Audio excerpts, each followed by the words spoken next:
Good evening and welcome to State of Business on Not Television. I'm Chamal Fernando. Let's have a look at the headlines. Ministers detail economic plans in third day of budget deliberations. All set to achieve the targets in tourism sector, report indicates. Now the news in detail. Minister of Trade, Commerce and Food Security Vasantha Samarasinghe has directly countered opposition criticism regarding onion and potato pricing during today's budget debate. The minister specifically referenced a study from the Hector Kobakadua Agrarian Research and Training Institute to defend the government's current market framework. මේ දිනවල අල සහ ලුණු ගොවියන්ගේ ප්‍රශ්නය පිළිබඳව ආණ්ඩුව සැලකිය යුතු අවධානයක් යොමු කරලා තියෙනවා. අගෝස්තු මාසේ 25 වෙනිදා තමයි අල සහ ලුණු පිළිබඳව ආණ්ඩුව බද්ද පනවන්න තීරණය කරලා අගෝස්තු 25 වෙනිදා මධ්‍යම රාත්‍රියේ බදු පැනෙව්වේ. ඒතර අගෝස්තු මාසේ බදු පනවන්න තීරණය කරන්නේ සැප්තැම්බර් මාසේ මැද තමයි ලුණු අස්වැන්න එන්නේ. එතකොට හෙක්ටර් කොබ්බෑකඩුව ගොවි පරීක්ෂණ ආයතනයේ අල පිළිබඳවත් ලුණු පිළිබඳවත් නිෂ්පාදන පිරිවැය වියදම ගණන් හදලා ලූණු වලට යන මිල රුපියල් 85යි 130ක මිලක් ඕන කියලා කිව්වහම ලූණු මිලදී ගැනීම සඳහා වෙච්ච යාන්ත්‍රණයකුත් හදලා පෞද්ගලික අංශයත් සතොසත් 130ට ලූණු මිලදී ගන්න ආරම්භ කරනවා.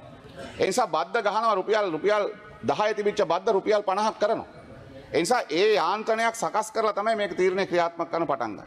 හැබැයි එතන සිට ලූණු වෙළඳපොලේ ලූණු මිල ඉහළ යනවා පහළ යනවා වැස්ස එන තත්වයක් එක්ක නැවත ලූණු මිල බිඳ වැටෙනවා.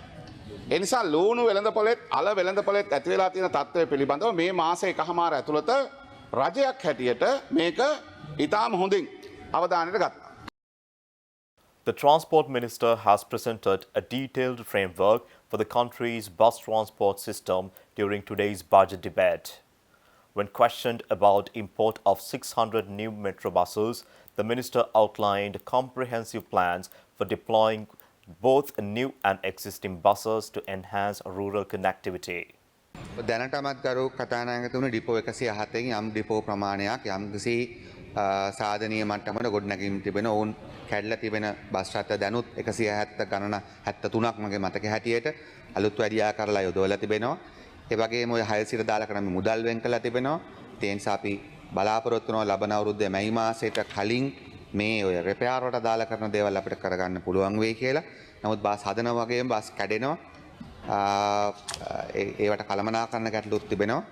ඊට අමතරව අපි බලාපොරොත්තු වෙනවා ජුනි මාසෙදී අර මෙට්‍රොපොලිටන් ඒරියා එකේ මෙට්‍රෝ බස් කම්පැනි එක අදාළ කරන බස් ගේන්න අපි තමයි ජුනි වෙනකොට ඒගොල්ලන්ව ගන්න පුළුවන් වෙයි කියලා බස් ගේන්න පුළුවන් වෙයි කියලා. අපි හිතනවා අපි බලාපොරොත්තු වෙනවා මාර්තු මාසයේ නැත්නම් උපරිම අප්‍රේල් මාසෙ වෙනකොට මෙට්‍රෝ බස් කම්පැනිට දාලා කරන අලුත් නිලධාරීන් සේවක මහත්මීන් බඳවා ගන්න.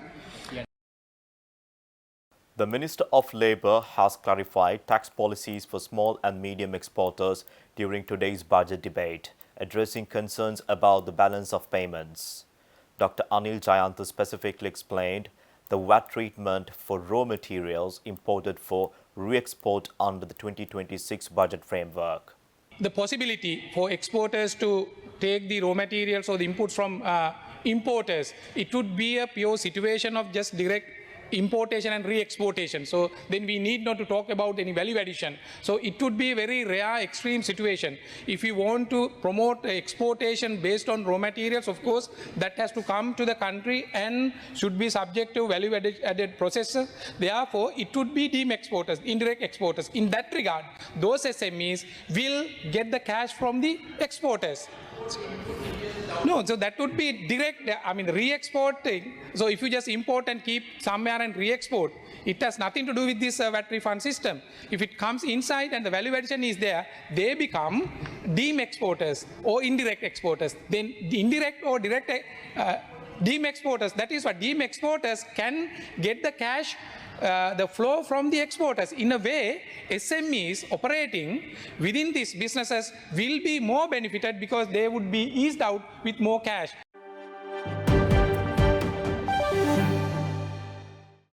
Stay tuned, we will return after this commercial break.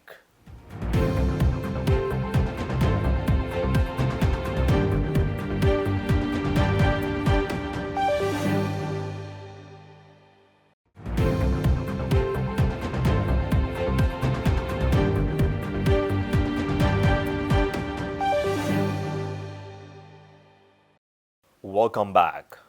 Sri Lanka's tourism sector has maintained its positive momentum with over 61,000 visitors arriving in the first 9 days of November. The latest data from the Tourism Development Authority shows continued growth in key international markets. The country welcomed 61,890 tourists from November 1st to 9th, with India remaining the top source market contributing 15,541 arrivals. Russia has emerged as the second largest source with 8,220 visitors, followed by Germany with 4,740 tourists. The cumulative tourist arrivals for the year have now reached 1,952,577, keeping the sector on track to surpass 2 million visitors. The strong performance in early November follows an exceptional October, which saw 21.5% year-on-year growth. European markets continue to show robust demand alongside traditional source countries, indicating diverse market strength as Sri Lanka approaches the peak winter tourism season.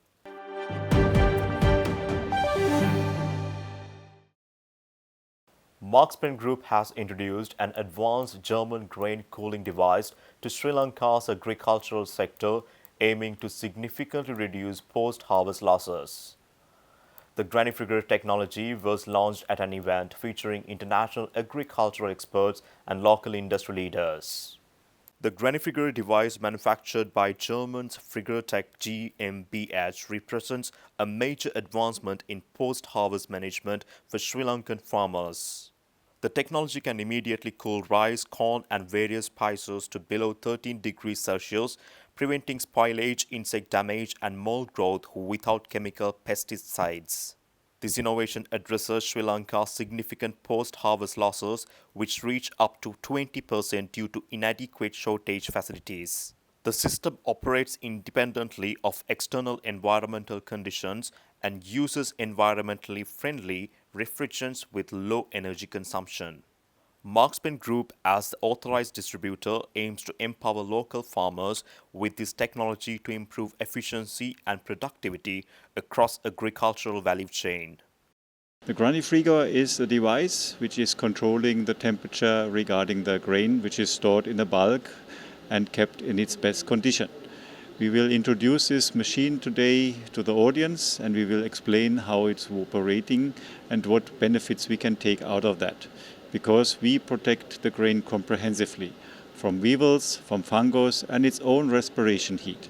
Thereby we keep quality up to the best. And that's just done by one action, making grain temperature controlled.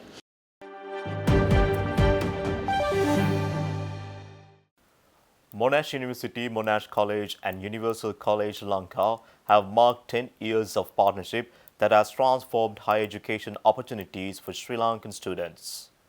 The milestone was celebrated at a special alumni event in Colombo, attended by educational leaders and the Australian High Commissioner. Since the partnership began in 2015, over 800 Sri Lankan students have progressed from Monash College pathway programs at UCL to continue their studies at Monash campuses in Australia and Malaysia.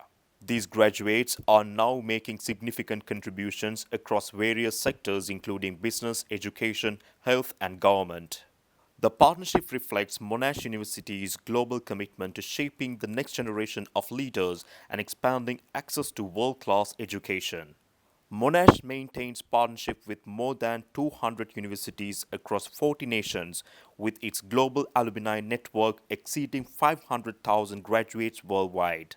And this evening's celebration, for me, is not just about academic success, but it's also about the enduring friendship between Australia and Sri Lanka and those connections that grow through our academic partnerships. 10 years of collaboration is a real achievement worth recognising and celebrating. It's a long time in anyone's book. And since 2015, this partnership has given hundreds of Sri Lankan students the opportunity to study globally recognised Monash University education right here at home. More than 2,500 Sri Lankans are Monash alumni, as Fabian said, and I know that the vast majority of those are living and working here in Sri Lanka today.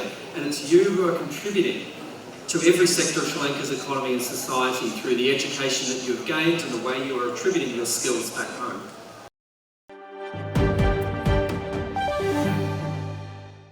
Stay tuned for the stock update.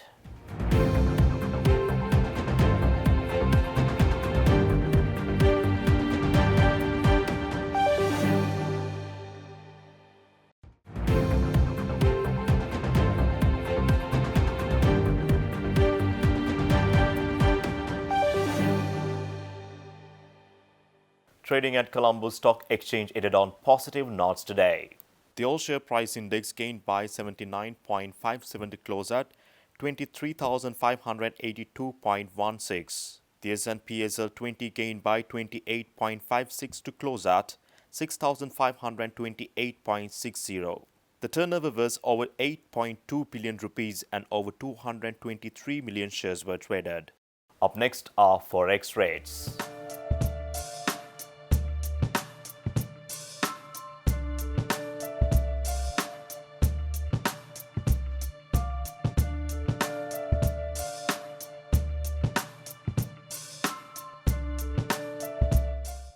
That's all our news for today. For this and more, subscribe our channel on YouTube, follow us on Facebook.